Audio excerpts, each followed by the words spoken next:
So thank you for coming, everyone. We have a really good crowd today.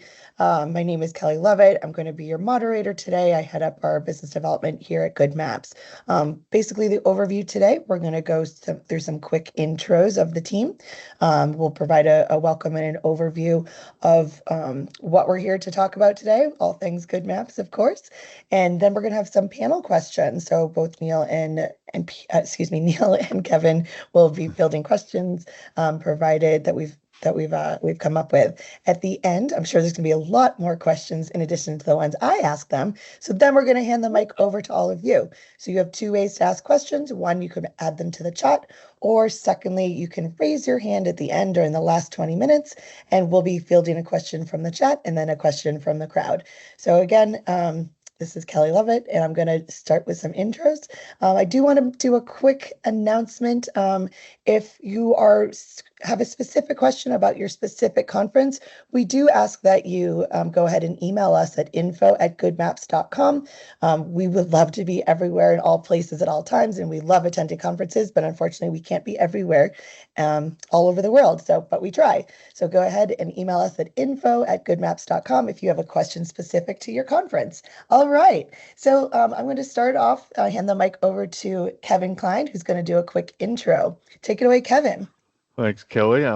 I'm Kevin. I'm in the community engagement role here at GoodMaps. I want to thank everybody for joining us today as we ramble on about some good things to know about conferences. So I am out of Nashville, Tennessee, and I do a lot of the user reach outs and speak to potential venues, do testings and demos of the application to whoever wants to listen to me, really. And I run the Facebook user community as well. If you all are interested in joining that, you can look us up at Facebook. It's the GoodMaps user community, and I try and post a few times a week and answer any questions that come through there as well. Thank you so much, Kevin. And we'll also put a link in the chat at the end if you'd like to go ahead and join our Facebook group. Thank you, Kevin. And Neil, would you like to give a brief introduction to who you are and what you do here at GoodMaps?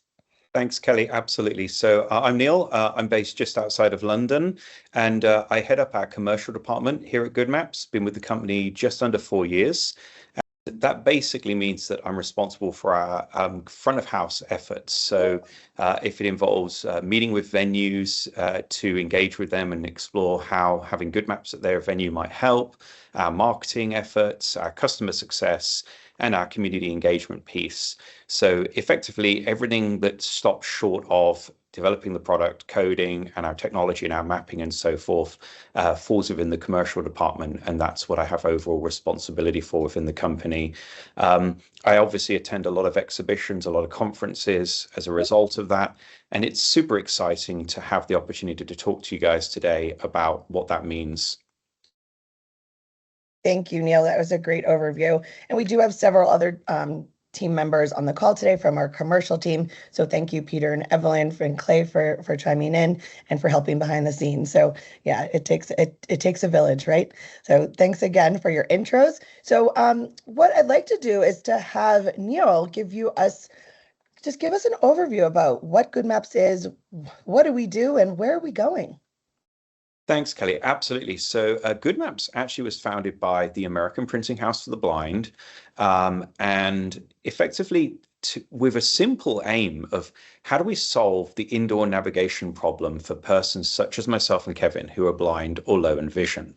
So we're all used to outdoor navigation products that allow us to navigate with GPS, and those have been incredibly successful. But once you arrive at the building, how do you navigate that indoor space, whether it's a train station, airport, shopping mall, or your place of work, maybe a hospital facility? How do you get around those? It's essential.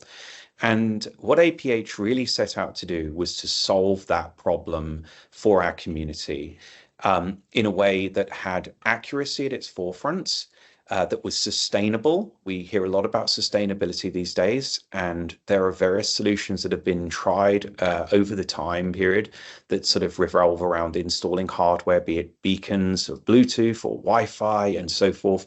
but how do we make sure this solution is sustainable? And in more, probably the most important thing outside of those two things, the third pillar would surround scalability. So whatever we do, it has to be something that can be rapidly deployed. And that's a big challenge when it comes to things that require infrastructure.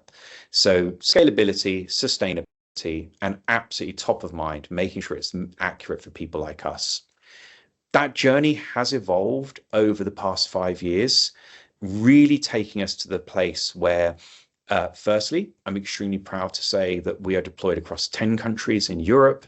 We have deployments across the whole of the USA, Canada, Central and South America, and our team is currently working on contracts in Australia and as far away as places such as Singapore and Thailand, which really means not only is there an appetite for this type of technology, but that what we have is regarded as valuable and adding value to organizations and their venues.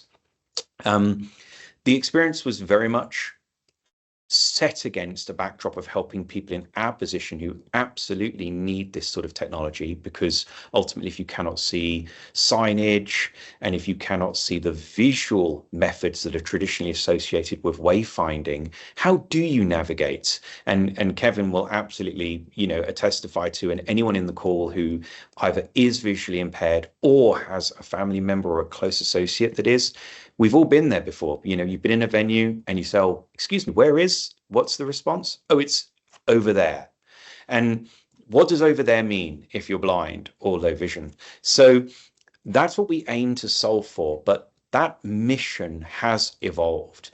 And since November last year, when we launched our new app, we now aim to support a far broader range of persons' needs and requirements, to include the addition of augmented reality and 2D mapping, effectively blue dotting the indoors, but importantly, remaining true to what's in our DNA, being an accessible and inclusive navigation technology partner. I hope, Kelly, that's given a really good flavor to our attendees. No, I think that that's a great overview. I know we get a lot of questions, even before we go to the conferences, about how we actually go about mapping a conference or a venue out. Can you just kind of give an overview about our technology and what some of the strategies that we use to go about doing so?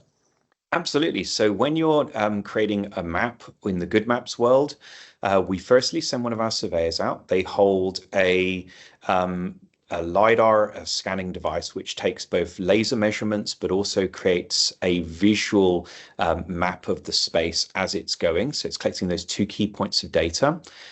For those of you who are unable to see any of the photographs that we've got up on our website, the device is probably the size of the original Amazon Echo device, that sort of cylindrical shaped device. It's battery powered. The surveyor walks the space in a continuous fluid fashion. Takes about as long as it takes to walk the space, maybe a little bit longer. We don't need to close the venues. We don't need to ask you to empty the space in any format. That data is then taken back. It's converted into its two separate components.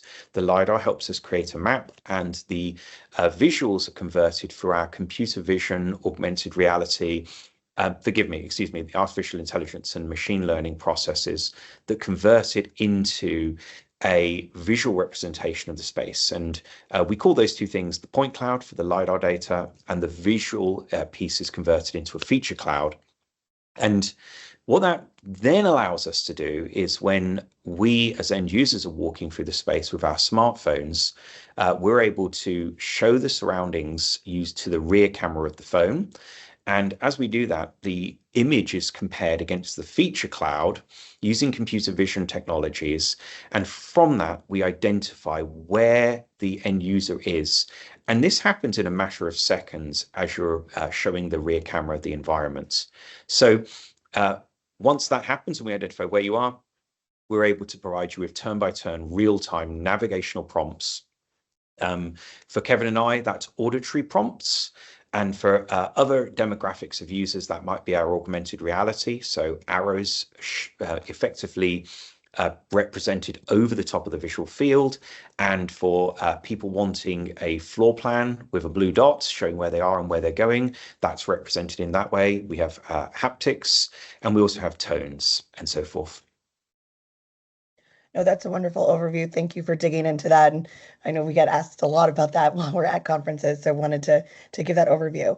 And Kevin, before we dive into the conference specific questions, do you want to talk a little bit about what it means to be a user in terms of data? Like what happens with the data as a user and as a venue partner? Yeah, so, as someone who loves this app as a personal, use case, they don't, our company does not collect any of your personal data. We don't, get your email address, send your birthday cards, unfortunately, but, we will know which routes are used more often than others. That way the venue can maybe make some changes to help the accessibility of that route or anything of that nature. Which ones are used the most can help, many different ways in each venue. But as a user, you can feel confident in opening up the app and just starting the route instead of having to sign in and worry about, anybody selling your data or anything of that nature. No, thanks. And that's, data privacy is such a hot topic, across the world right now. So thank you both for chiming in about what we do, how we do it, and talk about data. So we are going to have 20 minutes at the end for additional questions. So that probably sparked a few questions. So if you're feeling inspired, feel free to start those questions in the chat and we'll get to them a little bit later in the call. So before our next question, I do want to make an announcement at the end of the call. So we're holding you in there. We'll be announcing the specific conferences we're going to this summer as we kick off conference season as early as next week. So great. Again, if you have questions specific to your conference, feel free to email info@goodmaps.com. So our first question that we have, and Neil, I'm going to kick this one over to you. How do you and how does GoodMaps go about professionally and personally choosing conferences that you're attending or presenting at? Like, how does that all work? It's a really interesting question, Kelly, and predominantly they break down into two main areas, and there's probably a third tangentially linked question area. So the first two areas that the commercial department really look towards resolving for is what are the target verticals in which we have significant traction in? So for GoodMaps, that would be transport areas, so rail and aviation specifically. And we also have other traction areas such as retail, so looking at shopping malls and maybe academic locations and spaces such as that. So what we're doing is determining what are the most well-attended and diverse selection of conferences that fit that bill, and then determining whether we want to present at them, whether we want to have a booth, whether we're going to meet people, and so forth. So sort of thinking about that sort of supplementary layer. But very much we're looking for events, conferences, and exhibitions that are directly tied to our areas of focus at the moment. And we're looking to identify, are there going to be, what's the opportunity there? Is it an opportunity to speak? Is it an opportunity to have a booth and so forth? And then there's also obviously the community engagement piece. Our community isn't just unbelievably important to us. Our community is where we began. We began with serving our community, and it'll never, ever stop being number one to us. So we'll work very closely with understanding what events can we attend, whereby we're going to make sure that we are able to talk to people, garner user feedback, and really get that engagement with our community. So those two areas are probably our primary focus. And then I suppose a slightly less result related to my department, but obviously our technology and our mapping teams also do attend industry events where they're learning about the latest cutting edge use cases, where they might be learning about evolution of map technologies. At the end of the day, making sure that we're aware of those things and keep up to date with that's incredibly important. Thanks for providing that. We get asked, of course, to be at conferences of all different sizes all across the world. So it is kind of tricky to navigate, no pun intended, that system and choose where we should be. And really what you're saying is GoodMaps is looking at this, where can we make the biggest impact, both from a professional, a personal, and development standpoint in expanding the GoodMaps worldwide and getting us in more venues and locations. Absolutely. Great. And Kevin, I'm going to kick that question to you because he answered the professional side, but personally, could you talk a little bit about how you've personally chosen which conferences as an individual attendee to go to and what impact has had that on your life? Yeah, of course. And just on a, quick note about the professional side, of course, I'm wanting to reach the masses as much as I can, to individuals like myself, but also people who may just be interested in our application. But when it comes to the personal side of, picking which conferences I want to go to, even when it's non-work related, I'll give an example of about 2 years ago. I saw that there was I'm newly blind in the last 5 years, so I'm new to a lot of these conferences, and I had saw that there was a career fair at the National Federation of the Blind conference in New Orleans, and it happened to be over my birthday, and I was like, okay, so I would love to get back into the workforce. I'd love to be in New Orleans on my birthday, so let's put two and two together and go. And I called a friend, and we went south, and so I went to that career fair knowing nothing about any of these conferences. I walked in and, I maybe had met a handful of blind or low vision people in my life, at this point. I walked in, there was, 2 to 3 thousand blind or low vision individuals, walking around in front of me. And it was a quite a sight to hear, I guess, if you'd like. But it was eye-opening in many ways, and I got to, of course, meet a lot of individuals like myself that are successful, and that made me realize, hey, I can do this. It gave me some confidence in the future of my personal life. But I, went to the career fair, and so happened I met my boss at the time now, Evelyn, in the GoodMaps booth, and had a good conversation. Got back to Nashville, didn't think much about it, and I guess 10 or 11 months later, I received an email and then a call, and they got me on board as a team member here last summer. So, you never know what these conferences might bring in the future for you on a personal level. I wasn't expecting to have, such a great opportunity I do now, from that conference, but you never know who you might meet. No, I love that, Kevin, and it resonated with you obviously to this day. And also it wasn't an overnight process, right? Like you didn't roll up to the conference, go to the booth and get a job offer on the spot. That's just not how it works, right? Wasn't that Um, charming? yeah, if we had more time, we'd ask questions about the birthday in New Orleans, but we don't have time for that today. So we'll save that for No, yeah. for another Save time. that for offline. But that does lead me to the next question, networking. So that's usually the number one goal of going to these conferences. So what are some, best practices that you both have, before, during, and after you go to one of these events? And I'll kick it to Neil first. I think obviously when you can't see to do the expected and anticipated things of looking around and visually, you know, I'll often hear that people are, oh, I've looked them up on LinkedIn. I know what they look like. I'm aware of that, and I'm going to be looking out for that individual, or maybe the keynote speaker is someone you want to talk to, and that you're watching where they're going. That's not as easy, obviously, for our community, and I think so. The key things that I will make sure I've done is taken a look at the attendee list in terms of presenters, guest speakers, keynote addressees, etc. And then once you understand whom you want to talk to, it's about then reaching out to them. Some of the larger events have dedicated apps for networking and connecting. So create yourself a good profile, make sure your picture's on there. It's very easy to just hit photo, skip, forget that. Right, But right. but please remember, obviously, yes, you can't see that person to identify them visually, but there's no point in saying I'll meet you by the water cooler in the lobby if they also don't know what you look like.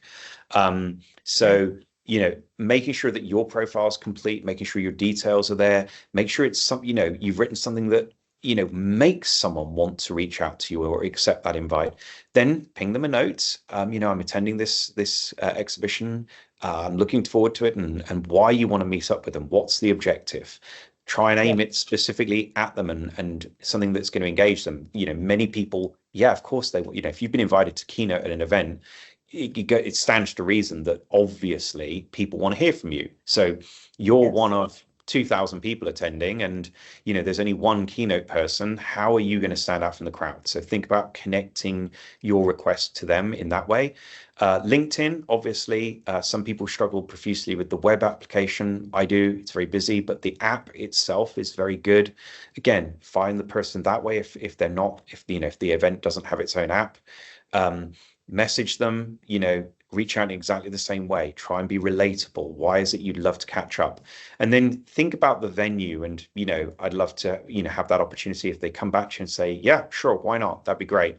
Think about when you're going to be there, when they're less likely going to be busy. If they're Right. on the stage at 2 to 3 o'clock, right? There's no point in saying, I'll meet you at 3:05 because they're going to be swamped. So Right. try and think about that, and then think of a location that's definitely going to be something you can get to. I'll be in the lobby just off to the left of reception desk or whatever, right? But Right. make sure it's something that is obtainable for you as much as it is for them. Those are my sort of main things to be thinking about. Think about what you're going to be, make sure your picture's absolutely bang on the money. There's no point in rocking up if you've got 10-year-old hairdo in your photograph and you now look completely different because people are looking for you, right? So Right. just make sure all those things are good. Make sure you're presentable if you're going to represent your organization, dress appropriately, look appropriate to the venue, and people will absolutely want to happily engage with you. No, I think those are all great points, Neil. And it's getting out of your comfort zone, right? Like it's literally going to that speaking engagement and listening to what that person has to say, take away from that, and then putting that in your messaging when you do your reach out.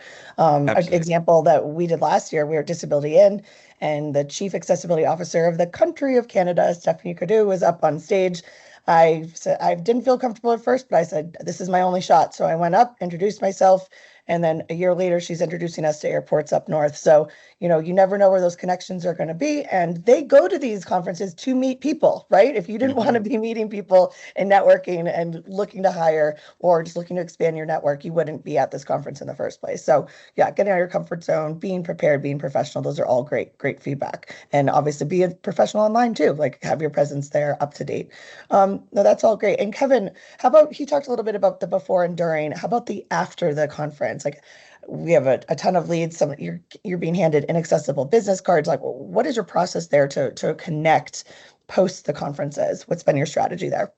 So it kind of starts at the conference for me personally. It's kind of, I guess, funny since I lost my vision a few years ago, the mental blocking, I guess, of, meeting these important individuals at these conferences in public, it's all gone for the most part. And I think it's because, I can't see that name tag. I can't see that business card immediately to see, oh, that's the CEO. And I'm not necessarily scared at that moment. Maybe when I get home, I'm like, should I email them? Should I not? Things Right. like that. But starting that conversation in the coffee line, or at lunch, wherever you might be, don't always just go to the seminars. Talk to people afterwards. Talk to people before. Just start a conversation. Be nice, and people will normally be nice back to you. And so after the fact, after you have that personal conversation with these individuals at the conference, an email doesn't seem so, daunting. And, send them a text if you have their number, if you ended up grabbing dinner with them at the conference or anything like that. And, not always just pushing, hey, do you want this in your venue? Do you want this? But start an actual conversation, dig into it, let them know about the benefits, things like that through the emails, show all types of information like that, but they're more willing to get in touch with you if they know a little bit about you and what the benefits of our product are. I think that's terrific too. And also don't be hesitant to talk to someone in the coffee line, at the lobby bar, even if you don't drink. That's a watering hole for people who are trying to make business decisions and just getting to know people. So we met at CSUN last year or this year. We met some folks at their welcome event from GitHub, and now they're in conversations to partner with us. So you just never know where those conversations are going to go. Great. No, that was a great overview. Now, switching gears a little bit, let's talk navigation. What are some ways that you you've both used to familiar yourself with a new space, a new large conference area, a new airport you've never been to, a crowded conference? Like, what are some of the tools and tricks? And feel free to do a shameless plug to GoodMaps here. But what are some of the other tools and tricks and apps that you guys are using out there on the field? Wow. I think the biggest thing when you attend something new is to, we all have our mental map capabilities that are developed, and some of us, if you've been at this game for a long time in the field of blindness versus, relatively new at it, it's maybe easier or not. For me, it's about, trying to mentally comprehend everything in sort of almost, albeit it's not in that physical shape, almost in spheres of ever-growing complexity. So, Right. okay, we're here in the lobby. The lobby, I came into the door and the reception area is off to the right. I can hear the elevators over on the left, and I'm beginning to comprehend acoustically the way around it. You know, Right. and it's mentally locking in these key details so that each time I pass through that space, I'm adding to this mental map. I've come out of the elevator up on the level where maybe there's some meeting rooms or what have you, and I'm going to be comprehending, okay, left and left again. Okay, great. Well, that means when I'm going back, it's right and so forth. So it's really about just comprehending, paying attention. We as blind community members often talk about the mental overload that goes with navigating space, and it's true no matter where you are, whether it's at a conference, a railway station. Every single time I go through a venue repeatedly, I'm always adding to my mental map of what's there. But it all starts with a centralized point and then expanding and adding to it. And that hasn't changed. Literally last week, I went through somewhere that I've been going through for 30 something years of my life plus. And I was like, oh, hey, there's an entire new bit of this venue. What the heck? I didn't even know about this. And, it's a never ending situation. Conferences are only a few days long. Right. So it's about rapidly absorbing very key things. Where are the elevators? Where's the bathroom?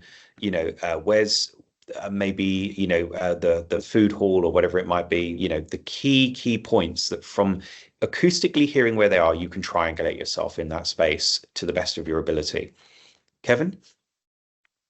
Yeah, I think you spot on talking about the mental side of things, because we can sit here and imagine what it looks like. It's normally completely wrong in my mind, but it's about just kind of standing there, listening for a second, saying, it sounds like people are walking this way. Let me try it. Things like that.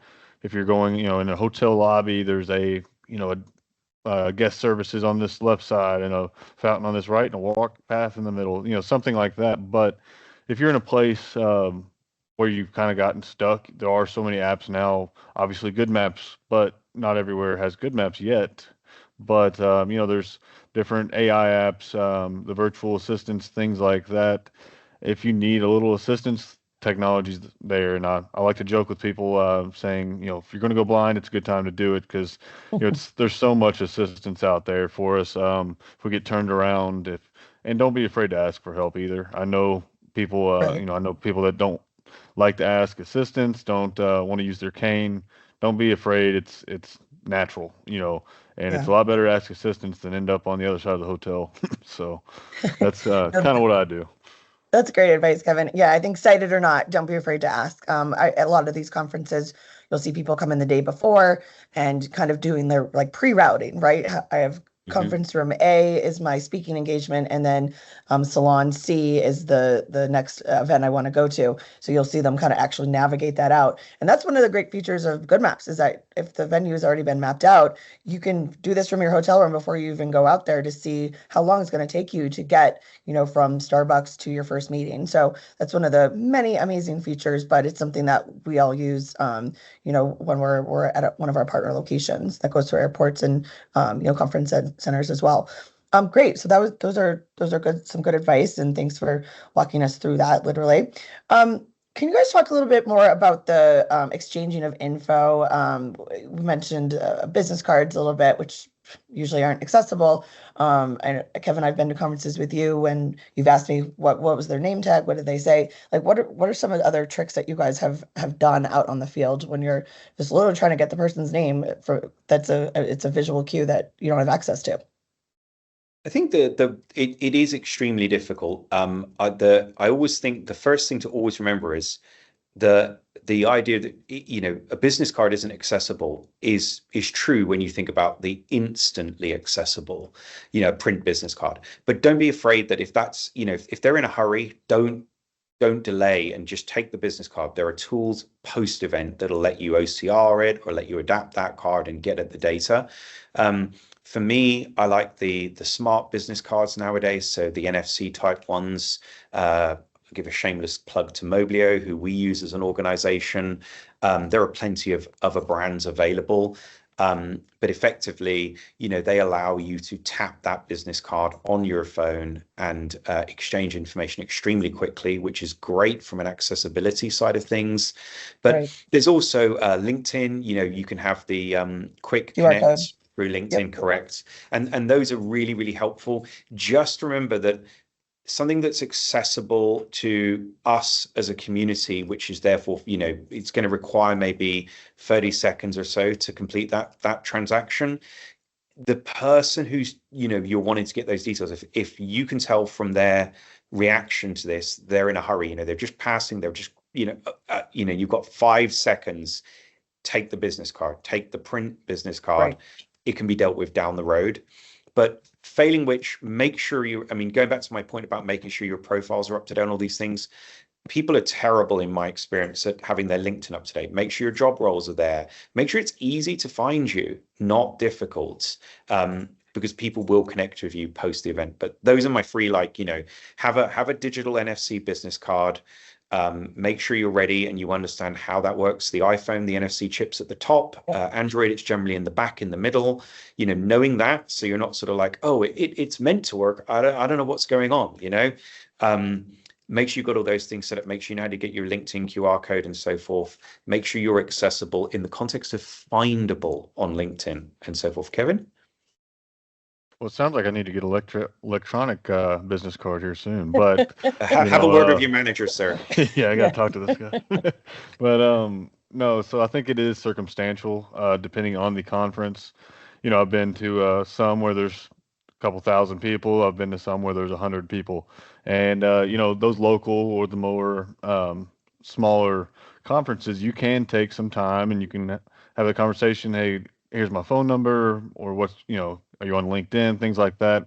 But a lot of the conferences that we're at are busy. If we're at the exhibit hall and we want to, talk to as many people as possible, but also get as many contacts as possible, I will keep all of these standard business cards, in one place, whether it's a pocket, whether it's in my bag, but try and keep them separate from mine. I have handed out other people's Oh, business cards in the past. That wasn't And great. I've gotten the call from Uh, them. but only once. That's But okay. it just doesn't make it makes sense to keep them separate, of course, but also it's a learning process if you're someone like myself who's newly blind, but you want to obviously know who you're talking to. So start the conversation off with a handshake if possible. If you think that they may be blind or low vision, let them know you're putting your hand out as well, because that's been interesting interactions as well. We'll blind on blind handshaking right there, and but I think it's just having those conversations, getting the business card if possible. Looking them up however you can online as well. No, I think those are all great points. The LinkedIn, I use the QR code pretty frequently. And while I get their LinkedIn QR code, I then send them right on the spot. Great to meet you at the boom name of where we met, whether it's a luncheon or something. Because they're gonna go back and have 100 people that added, but they remember that note, and I'll say, I just sent you a message with the note that we just met, and I'm gonna follow up with you next week. And they say, great, thanks, and then they go on their merry way, right? So yeah, I think keeping track of that keeping everything up to date. Another thing on the LinkedIn profiles, which I think we're all guilty of, is not having our speaking engagements on there. We'll post that we're going to be somewhere and speaking, but then have that under your like in one of your summaries, awards you've won, awards your company has won. That's how a lot of speaking engagements come to us, is because they say, oh, they spoke at CES and won this award and did this. I'd love to have them at ours. So then we get so even if it's a smaller speaking event at your local chapter or something like that, just add it in there because it's a good starting point. Great. Okay, so we are about to enter the question and answer phase of our talk. I'm going to go ahead and let people start putting questions into the chat, and you can also raise your hand. So feel free to ask us any and all questions, GoodMaps, conferences, any of the points that Kevin and Neil just touched on. We'd love to hear from the crowd. Again, if you have a question about your specific conference, feel free to email us info@goodmaps.com. But don't shy away from asking. No question is too small or too large for us to handle, right? Maybe. We'll see. Well, while they start writing their questions in, I had one more question for you guys. Has there been any conference mistake or something that you guys thought, oh, I should have done that better, or wish I had known this going in, like kind of like a takeaway that you had, or oops, I can't believe I did this, that you want to share to put you on the spot? I was thinking about this, before, when we were having the sort of pre-opening conversation. Yeah. And, there, when you can't see, you do not realize how big some of these facilities are. And you don't realize that there could be multiple events taking place in the same venue. Yeah. And I do recall going to one of these once upon a time, probably a good 10 or so years ago, where I went in and then merrily went into utterly the wrong entire convention and was wandering around looking for like the particular booth, and I'm asking away, and no, not here, no, and eventually I go up to the desk and they're like, well, I'm not sure, and I'm like arguing with them, no, they are here, and then eventually they're like, which exhibition are you at? And I'm like, well, it's and it transpired actually I was in utterly, and they're like, this is the whatever, and I'm like, oh, what? and it lasted a while. Like I'm going outside going, I don't get it, this is the right day, the right everything. And then finally, I realized it. But so yeah, there's all sorts of calamities that happen if you can't see. It's there's all sorts of disastrous things that can happen. Kevin, give us an incident. So with me being somewhat new to this field with the conferences and whatnot, I don't have many yet. I'm sure I will have plenty, but my main one is that I did not introduce myself to Stevie Wonder. I mean, I don't know what I'm That's a thinking. good one.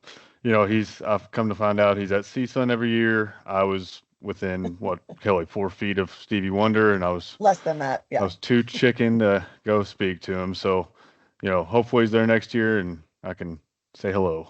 So we that's had my me main take a one. picture of him from 5 feet away. I'll throw in for fun. Always ask what the beverage is. If someone's walking around with in like an after evening thing, and like, yo, do you want a drink? Oh yeah, sure. And if you don't check what that is first, you just thank you, and then it's great to know concoction. what's about to go down. Yeah. You never know. Yeah, always ask. That's a good one. Great. No, thanks for sharing that. And hopefully we got you to shake Stevie Wonder's hand next year and got him to do a demo with GoodMaps. So I'm going to take a question first from the chat. This comes from EL or Edgar. Thank you for your question. And I just blocked out of it. Edgar says, I enjoy using GoodMaps to navigate from room to room to attend sessions at conferences. We do too. Thank you. He's asking, are there any strategies that you can provide to optimize the use of GoodMaps application when navigating, especially during those times when there's a big crowd? In the past, I've had a bit of trouble making a connection to the indoor mapping using the iOS application. Neil, you want to take that? Do you want me to? Yeah. I think the key thing is understanding the background technology. So when you're localizing with GoodMaps, we're using computer vision to compare structural features. So the geometry of the space, the geometric shapes. So if you're standing in an exhibition hall and there's 100,000 people standing in front of you, that's a wall of people that don't have geometry in the sense of geometric formation, and they're not there all the time. They're in a constant flow of moving people. So making sure that you're not standing with your phone effectively 2 feet away from someone and they're blocking the entire view, Right. that's really important. So just making sure we do tell people when they raise that phone, it's slowly pan.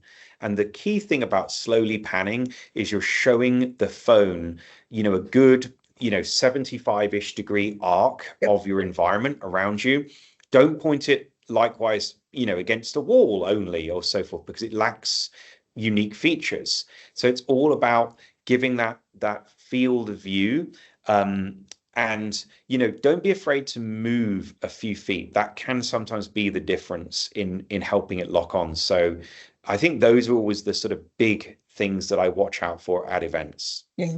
No, that's a great point. Yeah, and I also like to point out at these conferences or busy airports or busy transit, population density doesn't affect the capability of navigating with Good Maps app. So we've used it in crowds, at the JW Marriott when a keynote got out and there's 5,000 people and we've navigated through that.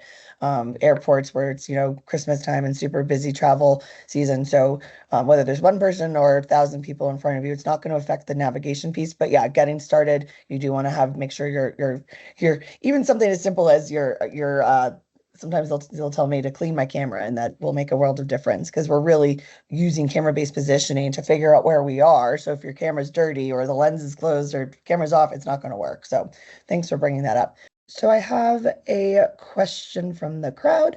This is coming from Jeff. I'm currently spending time both working as a patient in some major medical facilities. I've tried using Good Maps indoors, and I'm wondering if there's a way to explore and find what's near me when nothing has been mapped.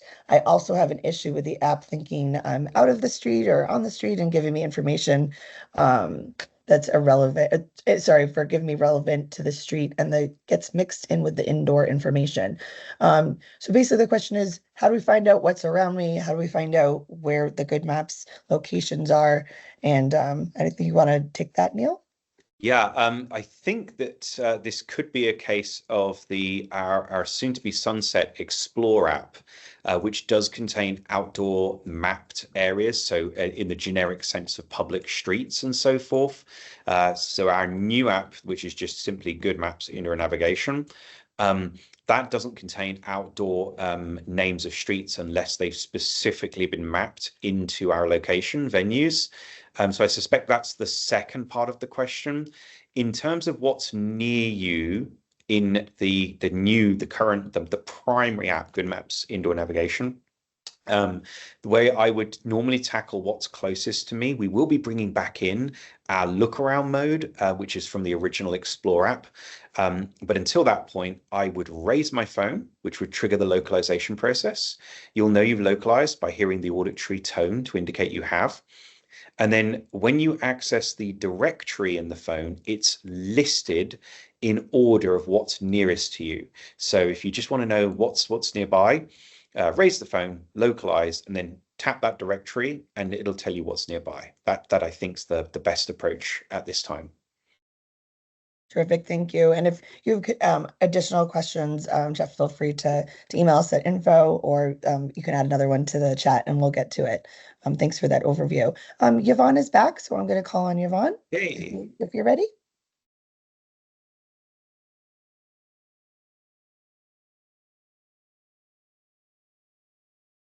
I was just on a podcast with Yvonne here in the last couple of weeks. I know she can talk here, so gotta check out that podcast coming soon. And Yvonne, we're not able to hear you yet, so you might be muted. Or feel free to go ahead and ask it in the chat. Kelly, do you want to pick another question out of the chat and wait for Yvonne to tap it in? Absolutely. So let's go ahead and we did get asked a question about just overall, we're looking to someone who's looking for a tutorial on like how this all works. So I don't know if Kevin, you want to just talk in general about like a use case of going into a Good Maps venue, opening up the app, and then what happens from there. Yeah, I'll do a quick run through. So, kind of going back to the last question, if I'm sitting at my house here in Nashville, I can pull up the app as it is right now, and look in the directory before, before you're in a building, it'll give you the nearest list of buildings on the directory. So right now it would say the Tennessee Library and Archives, and that would be the closest one to me. So I would click that if I'm walking into the building, and it'll say, "Are you in this building?" And you're going to say yes, and it'll check you in, and from there you can go through the directory. If you already know where you would like to go, you could search on the homepage, for instance, the men's restroom or anything like that, and you can click that, hold your phone up, and slowly pan from side to side. It'll get your position in a matter of a few seconds and start your directions. And what that'll do is give you, turn by turn wayfinding within a few couple of feet of where you want to go, and from there you can, in the route, and give us a good thumbs up. So That was a great answer. Thank you, Kevin. And also, we do have some tutorial videos available on the website at goodmaps.com that gives a great overview of how this all works. So, yeah, we don't have a live demonstration here, but at the end of the hour, we will be announcing what conferences we're at, and we're able to get a live demo, see us in action. That was terrific. So, Yvonne, are you able to ask your question?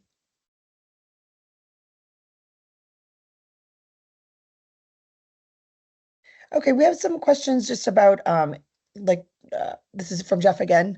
Can you look around nearby locations indoors? Also, Good Maps indoors. So, a whole new app from the outdoors. So, maybe Neil, you could just give a brief overview. I know when you go to the App Store, there's 3 apps in there right now. We did just put the link in the chat of our latest and greatest and the new release. So, I want to just walk through what the differences in those apps and how they can all be beneficial. Yeah, so in the App Store today, we have Good Maps Explore, which is our legacy app, which is the one we started with when we first launched. And it's very much a tailored experience for the blind low vision community. We've transitioned, and our app we launched in November, Good Maps Indoor Navigation. That one is where all of our learnings from Explore have been integrated into that app.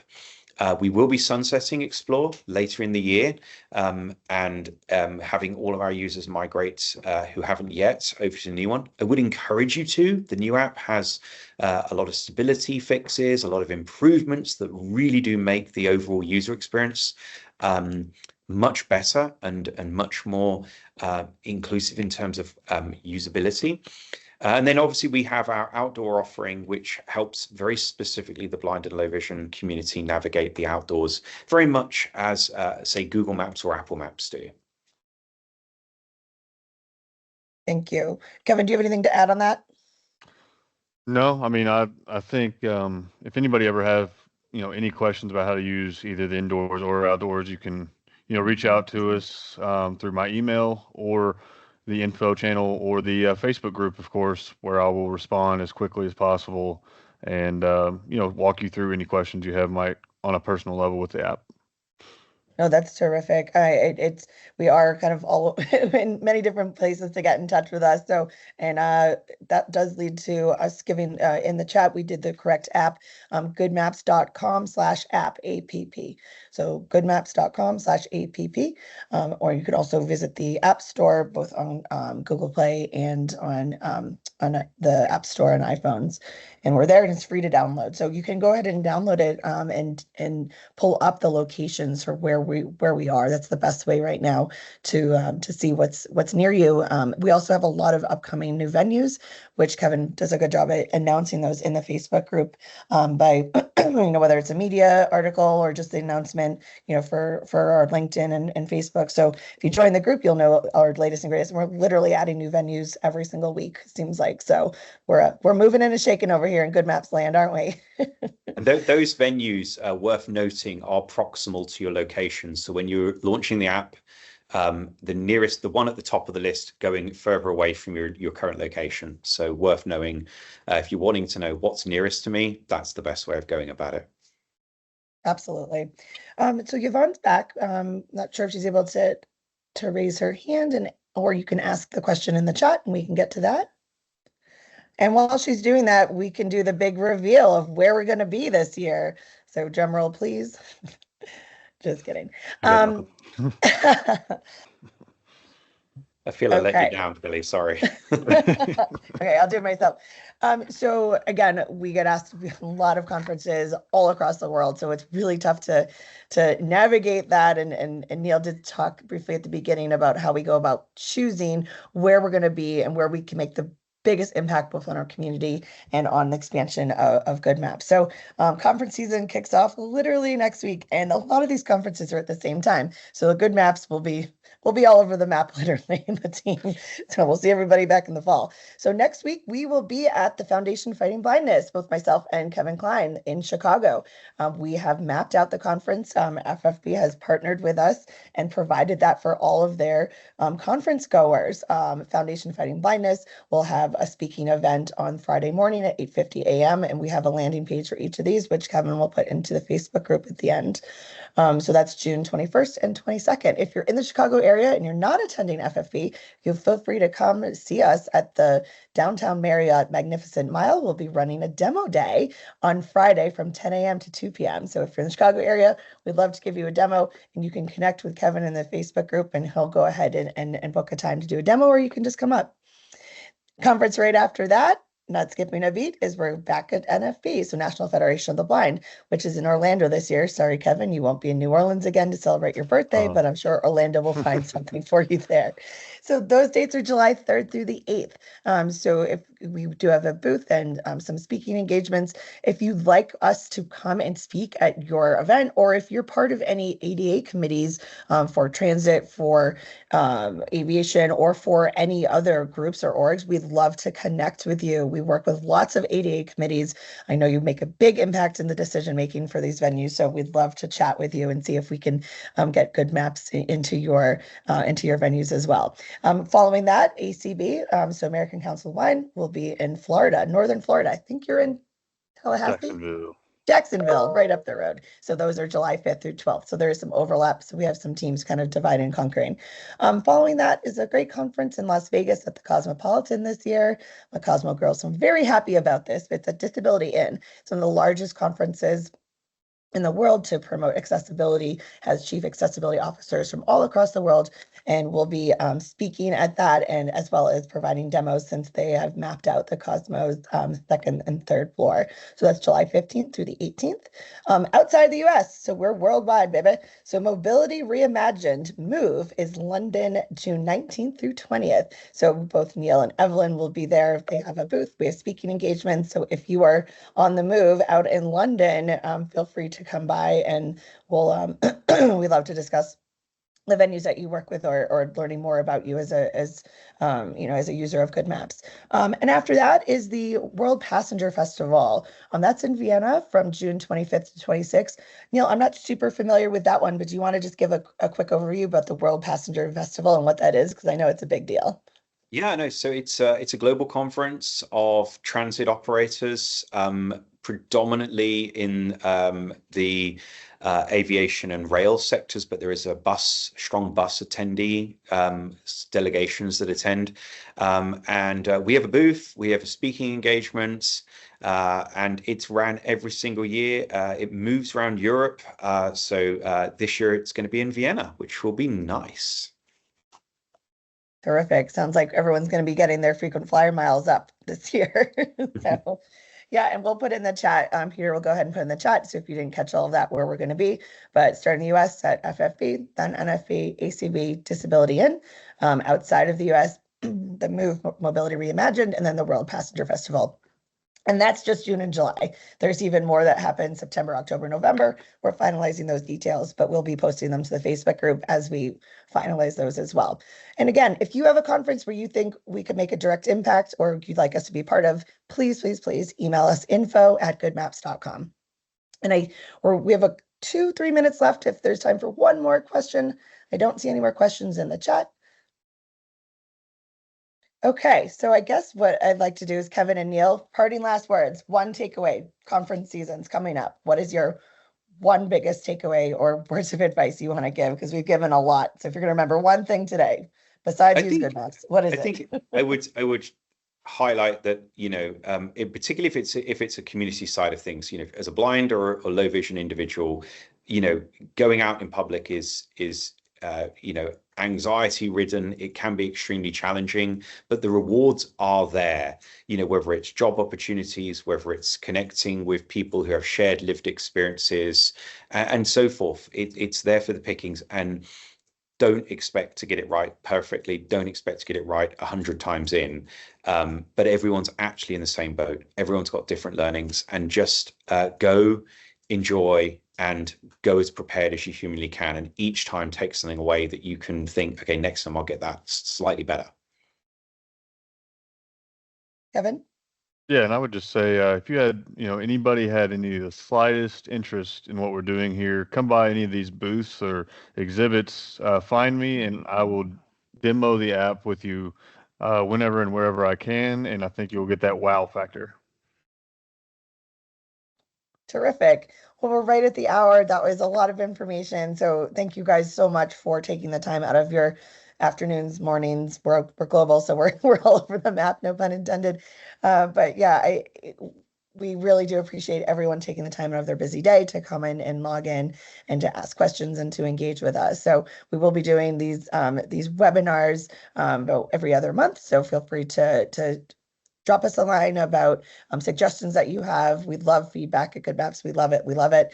And hopefully we'll get to meet some of you out on the field during conference season. Thank you so much. Thank you very Thanks, much, everyone. everyone. All Take right. care. Bye-bye.